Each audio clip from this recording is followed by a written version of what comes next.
He's just a useless husband. My wife said it in court. I stayed silent. The judge asked her attorney, "You really don't know who he is?" The attorney froze. "He's just a useless husband." My wife said. My wife's face went pale. "Okay, welcome in. This is an original tale for a story, and it took a turn I did not expect. Let's get into it." My sister said to my 9-year-old, "You will never have a house like us." Then her cousin laughed in her face. "You will clean dirt like your mother." My mom nodded as if it was normal. The next morning, they found out where all their money came from. Wait, what? I knew we were early because the street was already full. Not a few cars full. Full like someone had decided a 10-year-old's birthday party should require traffic control. That's my sister Layla. She doesn't host. She performs. If you arrive on time, you're late. If you arrive early, you get to watch her stage the scene before the audience walks in. Willa sat in the back seat, clutching the gift bag like it was fragile. It wasn't expensive. That was the point. Inside was a bracelet she'd made herself, red and gold beads with a tiny lightning bolt charm. Autumn had been obsessed with Harry Potter, that kid's wizard series, for months. Willa had worked on it all week at the kitchen table, tongue pressed to the corner of her mouth, the way she looks when she's concentrating and hoping the world will cooperate. "Do you think she'll like it?" she asked for the 3rd time. "I think it's thoughtful," I said. "And you made it for her, not for the gift table." Willa nodded, but her eyes stayed nervous anyway, like she could already feel the room she hadn't walked into yet. We stepped out of the car. Layla's new house sat at the end of the cul-de-sac, like it had been built specifically for showing off. Fresh paint, new wood, that faint chemical smell that says somebody signed paperwork recently. There were balloons. Of course there were. A balloon arch so big, it looked like it had its own zip code. My husband Derek walked beside me, quiet, carrying the kind of calm that keeps me from saying the first thing that comes to mind. Willa took one look at the decorations and whispered, "Is this just for Autumn?" For Autumn," I said. "And for anyone who needs to be reminded what money looks like when it's trying very hard." Derek's hand brushed my back. "Not a warning, just a reminder. Willa is watching." We reached the front door and it opened before we knocked. Layla stood there glowing. She was dressed like she was going to a photo shoot, not a kid's party. Her smile was wide enough to be seen from the street. "Paige," she said, loud and bright. Finally, we were early. Layla hugged me quickly, then hugged Derek the way you hug a man you respect, but don't fully understand. Then she bent down to Willa and smiled like she'd remembered to be kind. "Hi, sweetheart," she said. "Come on in. Autumn's been dying to see everyone." Willa gave her small, polite smile and stepped inside. The house was full. Kids everywhere. Adults everywhere. Noise everywhere. The living room had a gift pile that looked like a small retail display. Bright bags, big boxes, tissue paper with logos peeking out like they were proud of themselves. Autumn stood near the gifts in a new outfit that still looked stiff. Her brother Miles was racing through the hallway with a group of boys. Her sister Amy was spinning in place because someone had complimented her dress, and she wanted to keep the compliment alive. Willa walked straight to Autumn, no warm holding out the bag with both hands. "I made you something." Autumn took it without saying thank you. Not aggressively, just automatically, like thank you was optional. She pulled the card out first, read it quickly, then opened the small box inside. The bracelet sat neatly on the cotton lining. Bright, careful, made by a kid who believed effort counted. Autumn lifted it between 2 fingers. Her face changed, not dramatically, just enough. "What is this?" she said. Willa's shoulders tensed. "It's a bracelet. These are colors from Harry Potter. I made it for you." Autumn held it up, turning it like it might be a trick. A girl next to her laughed. A small, sharp sound. The kind kids make when they sense permission. "It's homemade," Autumn said, louder now, glancing at the gift pile like she needed backup. Willa nodded. "Yeah, I made it." Autumn's mouth curved into a smile that wasn't kind. "This is kind of poor," she said. The word landed.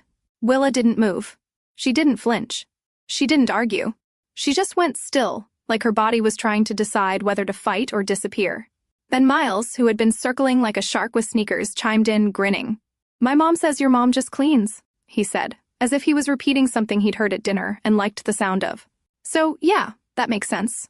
Willa blinked once. Slowly. That was when my stomach to stay in control. Autumn laughed again, louder now, turning slightly so the other kids could hear. Then she leaned forward and said it right to Willa's face, clear as day. Proud as anything. "You will clean dirt like your mother." Willa's eyes got glossy. Not tears. Not yet. Just that thin shine that shows up when a kid is doing everything in her power not to let the room win. I started moving toward them, but I was 2 steps too late. Layla drifted in, drawn by laughter the way she always is. My mom followed behind her because my mom never misses a moment where the room is focused on someone else's discomfort. Layla looked down at Willa, smile still on, voice light like she was offering a harmless truth. And she said it exactly like she was doing my child a favor. You will never have a house like us. Willa's face went blank. Not empty. Not numb. Blank like a page someone just tore something out of. I waited for my mom to correct it, to laugh awkwardly, to say, "That's enough." My mom didn't. She nodded. A slow little nod, as if Layla had just said something sensible about bedtime. Like this was normal. And right then, I understood something that should not have taken me 9 years of motherhood to understand. They weren't teasing. They were teaching. They were teaching my child her place. Willa's mouth opened, then closed. No sound came out. She didn't cry. That would have been easier for them to dismiss. She just stood there, holding her hands together so tightly her knuckles went pale. Derek appeared beside me, silent, his jaw set. I didn't look at him, because if I did, I would lose the thin control I was holding onto for Willa. I crouched down to Willa's level. "Hey," I said quietly, so only she could hear. "Do you want to go home?" Willa nodded immediately. Too fast, like she'd been waiting for permission to leave since the moment the bracelet came out of the box. I stood up. "We're going," I said. Layla's smile faltered for half a second, then snapped back into place. "Paige," she said, laughing lightly, like I was being dramatic in front of guests. It was a joke. My mom waved a hand. "Don't be so sensitive. It's true." True. Another family word for cruel. Willa slipped her small hand into mine. Derek stepped in close on her other side. We walked out. Behind us, the party noise kept going. Kids shrieking, adults talking. Layla's laugh rising above it all, determined to keep the atmosphere intact. In the car, Willa stared at her lap. After a minute, she whispered, "I thought she would like it." I kept my eyes on the road. "I know." Willa swallowed hard. "Is it bad that it was homemade?" "No," I said. "It's bad that they acted like money decides whether you're worth being kind to." Willa nodded once, small, like she was trying to store that sentence somewhere safe. We drove home in the kind of quiet that isn't peaceful, the kind of quiet where something has shifted and nobody wants to name it too early. When we got inside, Willa went to her room without being asked. Derek followed her to make sure she was okay. I went to the kitchen. I didn't pace. I didn't call anyone. I didn't rehearse an argument I knew my mother would twist. I opened my laptop instead. Because confrontation gives people like my mom a stage. I wasn't giving her one. The next morning, my mom and Layla would finally understand where their money had been coming from, and they were going to hate the answer. But Willa didn't need to know that yet. All she needed to know was that I heard them, and I was done letting my family teach my child to stay small. Layla is 2 years older than me, which in my family has always been treated like she arrived first and therefore deserved more. Nobody put it on a plaque. They didn't need to. When we were kids, my parents gave us pocket money. Layla spent hers before it could get comfortable in her hand. Candy, trinkets, anything shiny enough to feel like a win. Then she'd sweep into the kitchen with her purchase like she was showing my mom proof of good taste. My mom loved it. "Look at you," she'd say. "You have such an eye." My dad would smile faintly, half amused, half absent. He's about 15 years older than my mom, sharp but quiet, the kind of man who thinks keeping the peace is the same as keeping people safe. My mom has never confused those two things. I saved my money. Not because I was noble, because I liked the feeling of having it. I kept it in an envelope in my dresser drawer and counted it sometimes just to watch it grow. It made me feel safe in a way my house didn't. My mom hated that. "Why are you hoarding money?"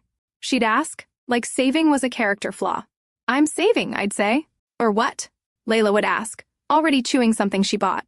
For later, my mom would laugh. Later isn't guaranteed. Enjoy life. Then Layla would ask for more money. And somehow there was always more. "I spent mine," Layla would say. My mom would sigh, dramatic and proud, and hand her another bill. When I asked for more, my mom would stare at me. "You still have money," she'd say. "Yes," I'd say. "Because I didn't spend it." "Exactly," she'd say. "So why would you need more?" That was the rule in my house. Spending was rewarded. Saving was treated like stubbornness. Layla grew up like she was always about to be photographed.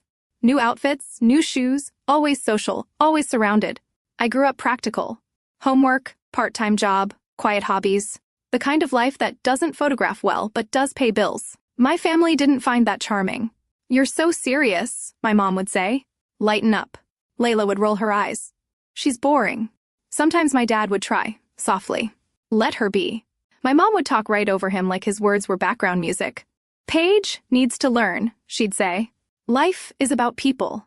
Paige thinks life is about numbers. She wasn't wrong about the numbers. Numbers were the only thing in my house that didn't change when my mom decided to change the story.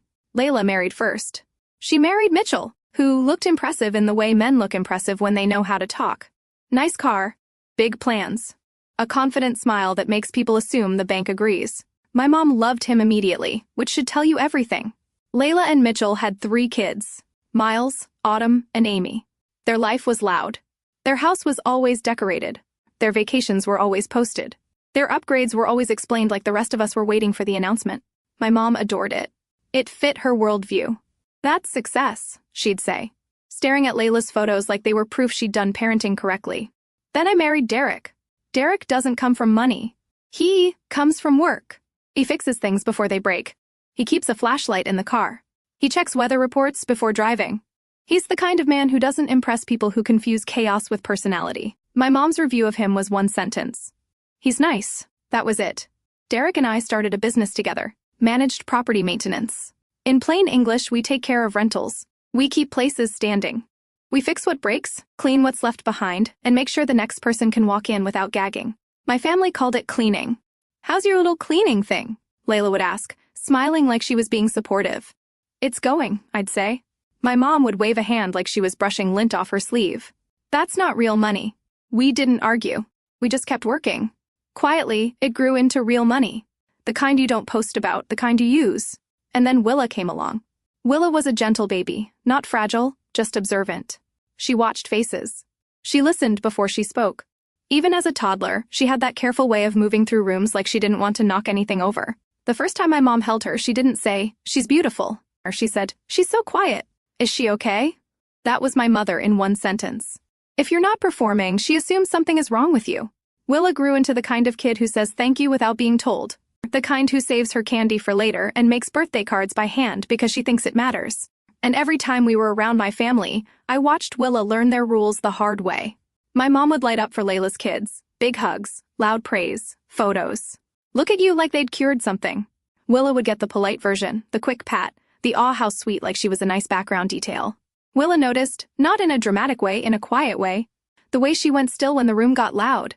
The way she stopped volunteering stories halfway through because nobody was listening. I told myself it wasn't favoritism. I told myself I was imagining it. I told myself Willa didn't care. Mothers tell themselves a lot of things when the alternative is admitting your child is being measured and found lacking by people who should love her. Then my dad's mobility started getting worse. Not dramatic, not a crisis. Just that slow shift where stairs become negotiations and walking gets cautious. My mom did what she always does when something needs handling. She organized it. She set up a church fund with a hopeful name, Steps, and Strength Fund.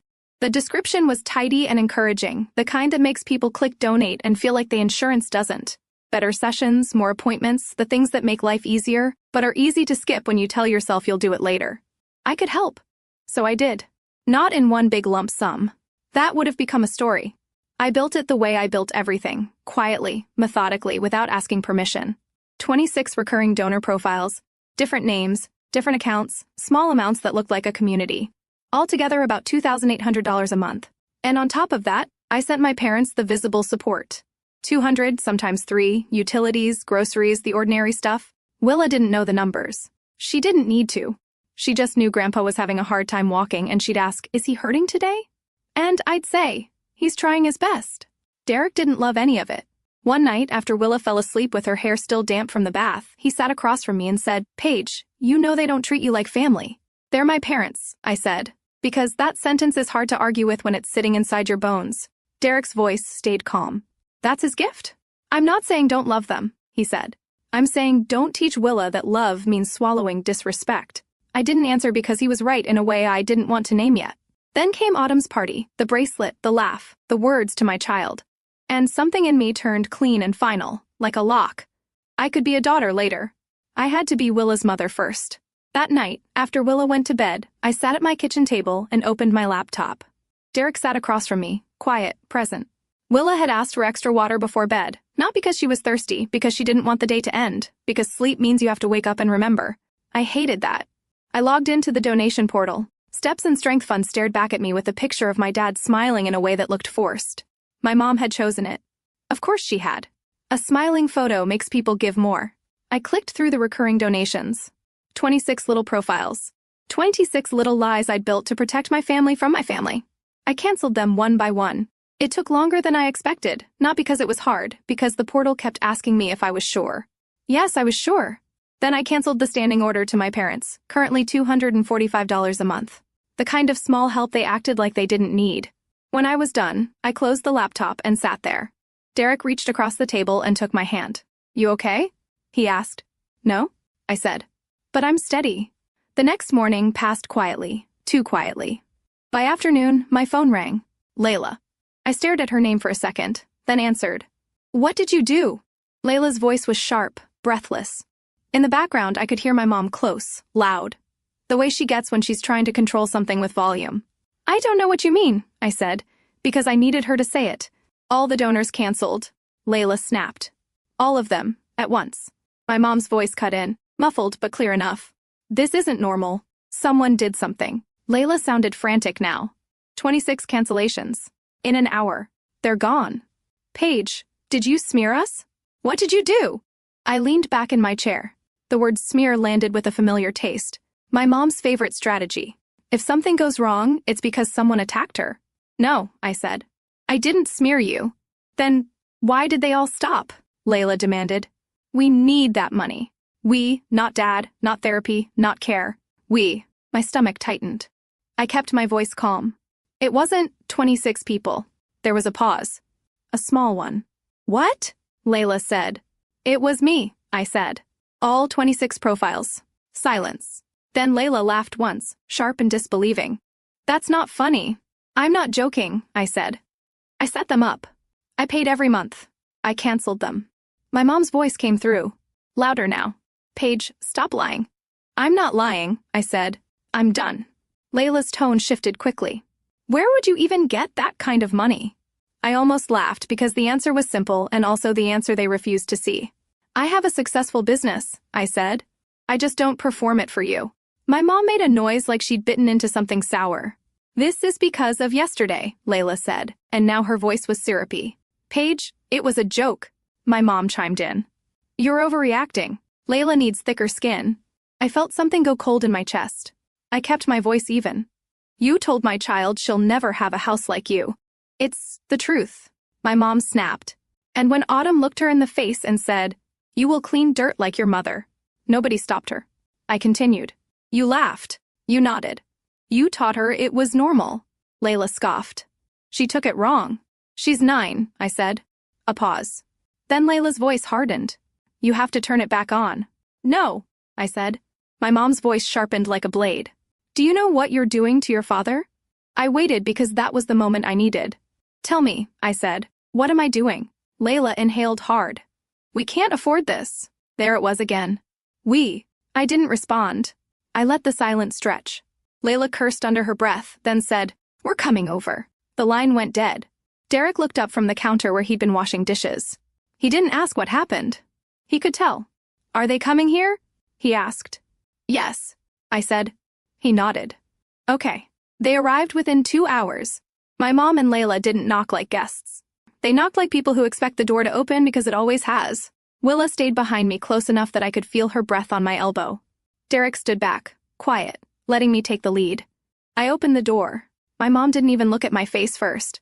She looked past me into my house like she was checking whether I'd suddenly become someone else overnight. Layla was the one who spoke, voice too bright and too fast. Okay, we get it, she said. You have money. Congratulations. Now turn it back on. My mom nodded once.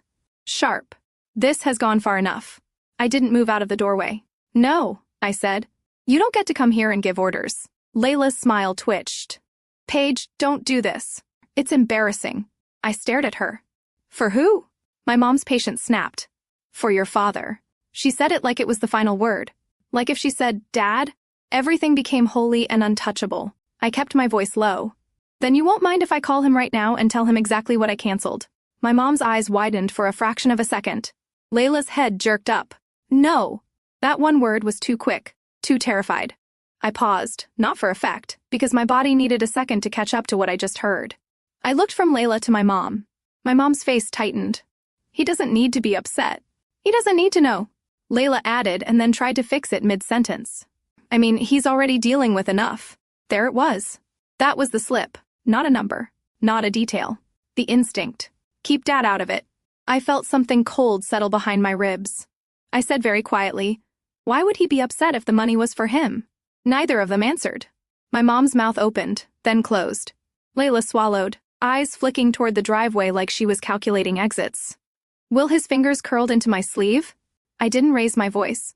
I didn't repeat myself. I just stood there and let the silence do what it does when there's nowhere left to hide.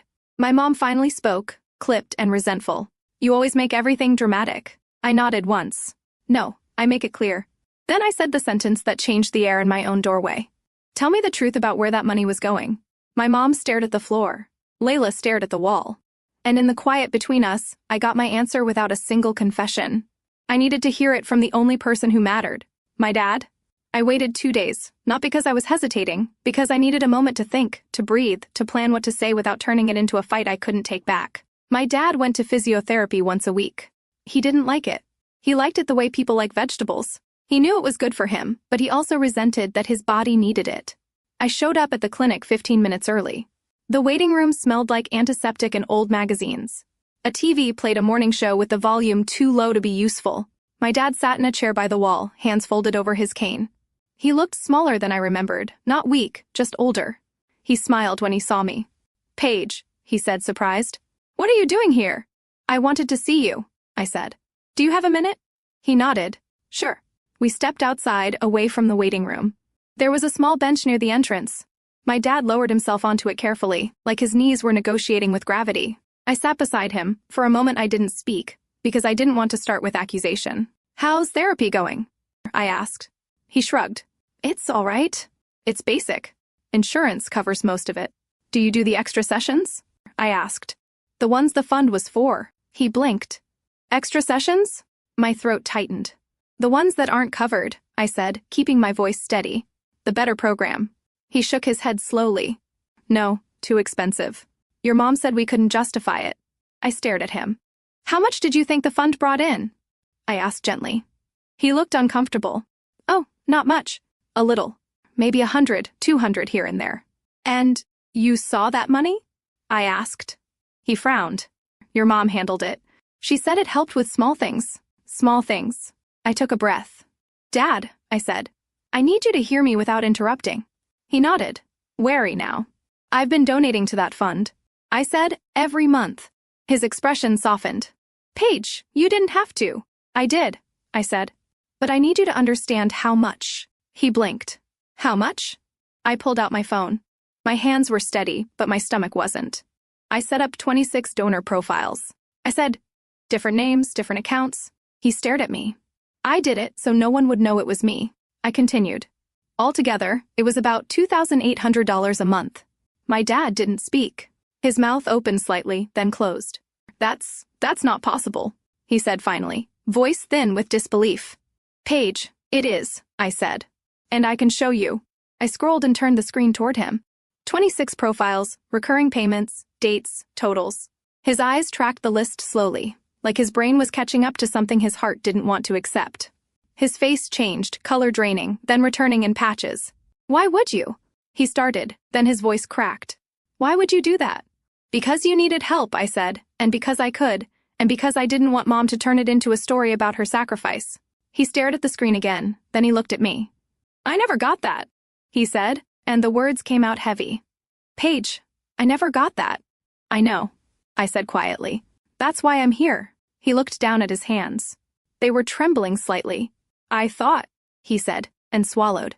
I thought people were just being kind. They were, I said. It was me. He closed his eyes for a long moment. When he opened them, they were wet.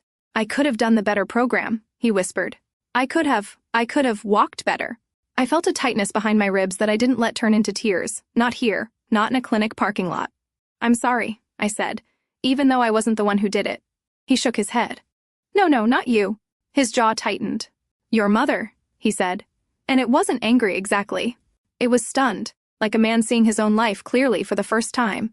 He turned his head toward the clinic door as if he expected her to appear there, smiling, carrying the narrative. She never told me, he said. I didn't fill in the blank because the blank was too ugly. That night, my mom called me. She didn't start with hello either. How dare you? She hissed. How dare you go to him? Do you want to ruin our marriage? I held the phone away from my ear for a second, then brought it back. You ruined your marriage, I said. Not me. You embarrassed me. She snapped. You stole from him, I said, and my voice stayed even. Be glad I didn't call the police. There was a sharp inhale on the other end. You wouldn't, she said, like she was challenging me. I didn't answer because I didn't have to. A week later, my dad asked me to meet him at a lawyer's office. Layla was there. My mom was there. Mitchell wasn't. That didn't surprise me. Mitchell avoids rooms where Layla's image might take damage. My mom sat upright in the chair, lips pressed into a line. Layla looked like she hadn't slept. Her eyes were puffy. Her hands kept moving, fidgeting with her ring. My dad walked in slowly, cane tapping the floor. He looked tired, but he looked decided. The lawyer explained things in simple language. The house my parents lived in belonged to my dad, inherited from his side of the family. My mom's face shifted. Confusion, then alarm. My dad spoke, voice quiet but firm. Your mother can live there while I'm alive, he said, looking at me briefly, then back at the table. But when I'm gone, it goes to Willa. Layla jerked her head up. What? My mom's face went pale. That's not my dad lifted a hand. It is. The lawyer continued. A trust. Willa as beneficiary. Me as trustee. Clear structure. Clear boundary. My mom stared at my dad like she was seeing him as a stranger. Layla's mouth opened. Dad, you can't. I can, he said. My mom's voice came out tight. After everything I've done. My dad looked at her and something in his eyes hardened. Not hatred. Something quieter. Something that says a person has run out of patience. You handled the money, he said. And you handled it wrong. My mom's jaw clenched. Layla started crying suddenly as if tears were a tool she'd always used and didn't understand why they weren't working now. I sat still. Willa wasn't in that room. Thank goodness. She didn't need to watch adults bargain with consequences. After that meeting, my mom tried to control the story the only way she knows how. She told people I had scared off donors, that I had attacked the family, that I was punishing my father. But this time, the narrative didn't hold. Because my dad, the quiet man who had spent decades staying out of it, did something none of us expected. He spoke. He called relatives. He told them what happened. He didn't dramatize it. He didn't rant. He said it plainly. My wife diverted money meant for my care, he said. And my daughter was the one giving it. People went quiet. And then, slowly, they stopped answering my mom's calls the way they used to. The loudest consequence wasn't the trust. It was the silence. A year later, Layla's life looked different. She sold the house. The new one, the one she'd shown off like it was proof of being better than everyone else. The mortgage was too big. The cushion was gone. The math won. She moved into a cheaper rental. I didn't hear it from her. I heard it through the family grapevine, delivered by someone who insisted they weren't gossiping while gossiping with remarkable detail. Layla threw another birthday party, but it wasn't a production anymore. It was small. Family only.